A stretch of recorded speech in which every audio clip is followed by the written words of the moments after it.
Diyan.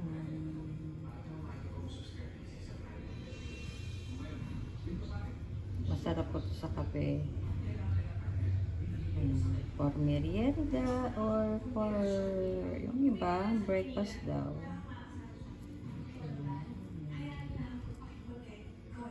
At syempre, hindi po mawawala ang budbud. Patok na patok po to talaga dito sa may lalo pag may okasyon.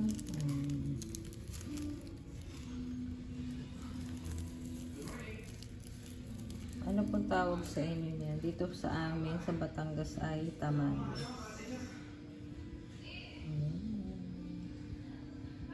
Masarap po niya sa coffee. Barako.